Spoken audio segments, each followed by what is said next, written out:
or anything. Those questions were actually connected totally to my personal life. And I was looking at it and I said, excuse me, are these questions actually connected to what you want to do the interview? Or are you actually texting me because you are hoping for something else? This was the question straight and forward. And then I didn't, I'm a nice, I said, you know what? I respect you very much. I'm not going to take this any further. You have a great day. And I blocked it. And the reason why, because I don't mind, even if you say, okay, I like you as a person. There's nothing wrong. Affection happens between people. But to go into personal story that you're going to say you're going to publish that, and I'm looking at him, I'm like, okay, was I on meeting like on a Zoom like this? And I'm like, okay, so I said, what kind of, I said, forgive me, can you pause for a second? He goes like, yeah. I said, what kind of questions are these connected to what this interview is about? And he said to me, well, it's about, I said, no. I said, I'm truly sorry. I respect your work, but let's back off. And I log out. So it's very possible, ladies and gentlemen, that people want one information, go to another, or, like you say, make you lie or whatever, or go for totally something else. But that's unfortunately the world we are living in. I wanted to ask you something, Paul. I do have Ivan is really, it's very late with him, so I'm going to open my Instagram. But he always watches directly from Croatia, so I'm on my Instagram, ladies and gentlemen, saying hello from Croatia to all of the wonderful hosts. I have one very important question, so I'm going to translate. When something or someone is hunted and you do baptism, is it possible that this demonic possession can come back again? Sure, if they're, okay, let's say a lot of my cases where there's a demon is because they were playing with a Ouija board and they were summoning a demon. So if I do a baptism, okay, the demon's gone because that's a basic form of exorcism, and the demon will not stay attached to you, it will leave. But then if you go back and play with the Ouija board again, here comes the demon again, and you get an attachment. And I've seen that happen. So they said, yeah, Paul, you baptized me and it was gone. But it came back. I said, why did it come back? I don't know. Come on, tell me. Why did it come back? I was with my friends and we were playing with the Ouija board again. There you go. There you go. There's your answer. And that's another stuff, and then a lot of people get rid of this stuff, and then they either knowingly or unknowingly invite it back. Yeah. You know? Yep. And then I want to say hi to Carolyn Castro. She's a big fan of Danielle, and I've worked with Carolyn. We've been on some cases. We did Mare Island. Fantastic person. We had some great times. So she did USS Hornet, so did I.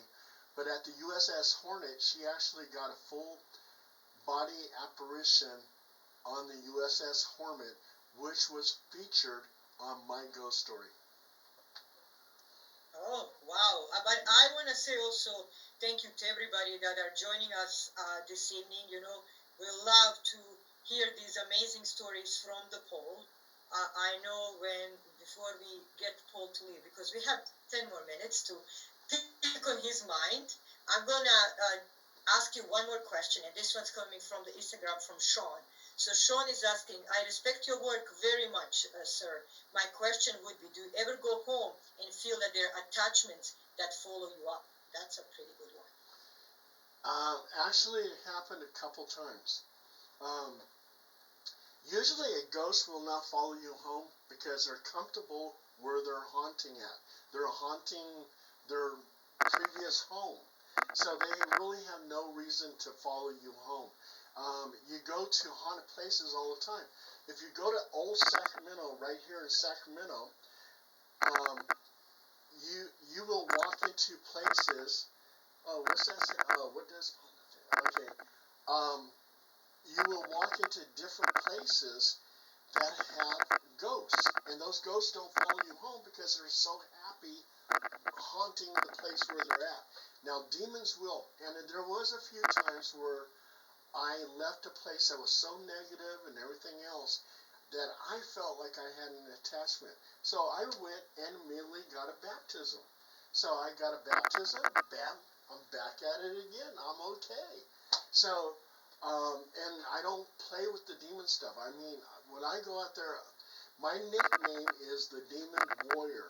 And my job is to get rid of demons in a house or attachments. So that's my job. And I'm not over there praising any demon. I'm not over there being friends with demons. I'm over there trying to get rid of them. And I call upon angels. So that's what I do. Oh, And Andrew has a question for you. Yes. Yeah. We got a couple. Of course, this one, Andrew says, what do you think about the Annalise Michael case? I'm not really familiar with that. Is that the one where the Annalise Michael, is that the one that was possessed? I think that I saw some documentary about it or something like that, but I'm not really that familiar with it. Well, I'll tell you what, I'll look that one up. Look that one up real quick. I think what he's talking about, yeah, it was some woman who was possessed and they exorcised her. I think, but yeah, Tex, if you find any information on that, let me know. Yeah, I'll look Any that other up questions, Tex? Yeah. Yeah, we've got one here. You kind of answered it, but if you could go into it,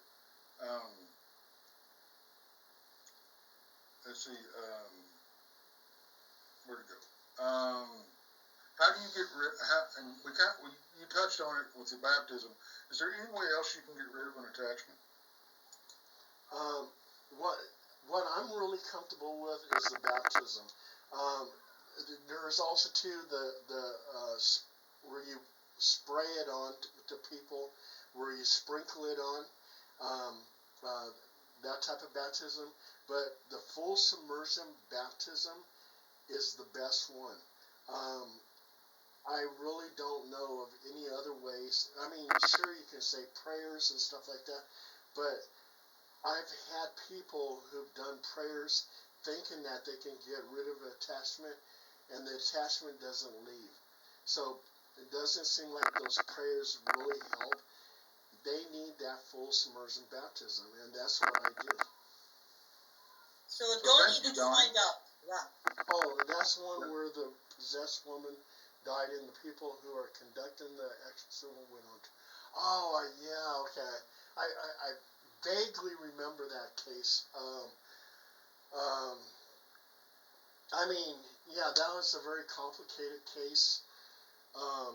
And that woman, it seemed like she was possessed, so, and the things that happened to her and everything else, and those people going to trial because of it,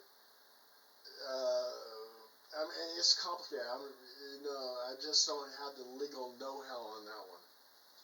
Well, I think it was very complicated. Yes. Yeah.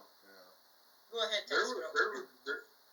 There was just a case not long ago, and I shared it with you not long ago, Danielle, about the woman who killed her 6-year-old kid. Trying to exorcise a demon or whatever. I don't think so. I think she was just an abusive mom, but she thought that was really exactly. And there's one thing that people don't understand.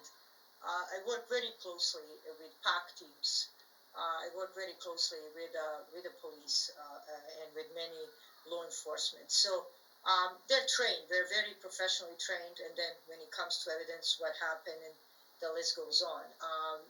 I can say also, I know many of you maybe will even be now going like, is it possible? I don't believe that even I want to open this conversation for everybody in the chat and for gentlemen, 2 of the gentlemen that are here with me. For example, I don't believe in possession of Emily Rose. For me, that wasn't a possession. For me, that was the illness. And she had a because there is stigmata that happens in an illness. There is and the way she was actually showing the signs, especially if you're not deep into the psychology and neuropsychiatry, you have to separate those two really, really closely. I, for example, sometimes share certain things with Tex, and if you hear what I actually hear or say, you will say all these people are possessed. They are not possessed because mind can really do horrible things to you and can make you do horrible things. It doesn't mean you don't need to be responsible for your action and that somebody need to pay for your illness. But I would like to ask you a question for my wonderful two friends in here. What do you think about, and everybody in the chat, so I'm dropping a bomb now. What do you think about the possession of Emily Rose? Well, they made a nice movie about it. I mean, maybe it was real. If I wasn't there, I can't really say it was real or not real. I mean, I had to see for myself. I've seen. Okay, I've been on 2,500 investigations, and a lot of my cases have been demonic. I've actually seen people where their faces started distorting to something evil, and there's this one guy who said he had an attachment. Well, when I first met him, I mean, he had a good-looking guy. I mean, girls love this guy because he's so good-looking. And, yeah, good-looking guy, I have to tell you. But as I was interviewing him and everything, his face, it was like his mask came off, and I swear his whole face started looking evil. And he was talking about killing random people, and his hatred for this and his hatred for that. And it was just, I said, damn, this guy is really possessed. He's got an attachment. He's got a demon. A lot of people in prison, I believe, especially if they did some horrific murders, is because a demon went into their body and took over and killed, and they wind up killing somebody. Serial killers and everything else. So anyway, I gave this guy a full submersion baptism, and all of a sudden he was Mr. Nice Guy again. So from a person who looked really nice and everything, friendly, happy, then his face distorts into something evil, and then I baptize him, and he's a Mr. Good Guy again.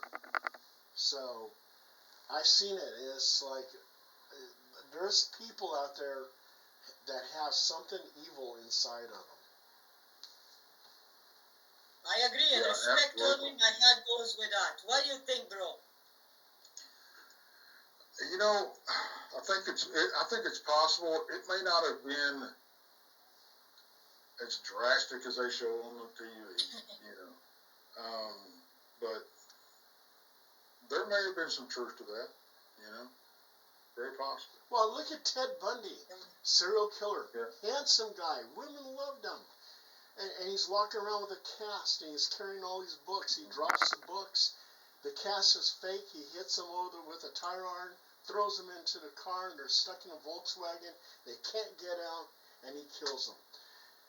I mean... Well, I think, and we've talked, me and Danielle's talked about this on our crime show. We think, or I think, that a lot of these cases where you hear about the women killing their kids or young kids and everything, and then afterwards they're like, I wasn't myself, I don't remember what happened, and you hear all these type of stories. And I've actually, I call it acute possession, and it's a lot what you're talking about, Paul. That these demons will attack these women at their lowest point, which postpartum depression is at low point. It's at weak point. And they'll jump in there, they'll wreak havoc, they'll influence these people to kill their kids and that type of thing, and then they'll jump back out and just, watch what goes on. And I think that's happened more than once. You know, because these demons, that's when they'll take a foothold, is when you're at your lowest. Oh yeah, You know? yeah. And they say demons attack That's a possibility. if you're alcoholic, drug addict, or you have mental issues. That's a weak link in the fence, and they'll attack you during that time. Yeah, absolutely. I must tell you, I'm not allowed to share the names. I actually had discussion on a Friday before me traveling for the conference with case manager and care manager about one case that most of the people that dealt with kind of wonder if this is something else or something else. So I dealt with, and I still deal with, some pretty interesting cases that made me think deeper. But you know what? I know the time has been fast. Everybody joined. I know, Paul, you're going to hate me that I'm going to put you on the spot. Do you want to join us next Monday at 5 and we can continue, even share your stories from Paranormal Underground? Tex, are you on? Okay. I will try. So everybody, okay, you have to. You don't give me that. I'm gonna call your mama. I'm gonna do that. So I want to tell you something, gentlemen. The reason why I'm calling this, and I'm calling you, Paul, back on, and Tex, because I enjoy this trio. I enjoy sharing, basically the stories. I enjoy how we kind of bring the stories together, and I can see everybody in the crowd is loving it. So again, Paul, I'm not going to say goodbye because I'm going to see you next Monday at 5 p.m. Mountain Time, 6 p.m. Texas time. What time is in California, Paul, right now? Right 4? now, it is 5:05. 5:05. Okay, so you are 1 hour behind of us. So everybody join us next Monday. We're going to continue. We're going to go deeper with amazing Paul Dale Roberts. Text from the front porch will be there. And of course, I'm always here. Love you, everybody. Have a wonderful good night and stay for 7 p.m. for Texas Front Porch. God bless you all. We'll see you And about happy now. Canada Day. Happy 4th of July, United States, America's birthday. So everybody, happy birthday. And Canada Day, does that mean that Canada is going to be the 51st state? I don't know. I know. To me, it would make it easier to fly back and forth. Like, truly, Oh, yeah. to me, it's okay. And my mother wants to move to Texas. Tex knows about that, so the move would be much easier. So there we go. To me, to me, it's like the same country. So I don't have too much to say about that, but I can say I love them both. We are like brothers and sisters, and that's how it should stay. Love you all, and God bless you. God bless Canada. God bless America, and stay strong and happy, everybody. We'll see you on the porch. We're going to be talking cryptids. See you on the porch. All right. Paul, thank you very much, brother. Thank you, Paul, bro. Thank you, everybody. Thank you.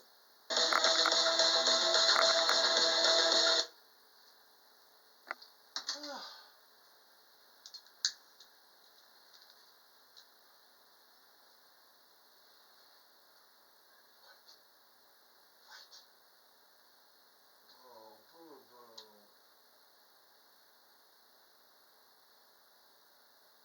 Boo-boo.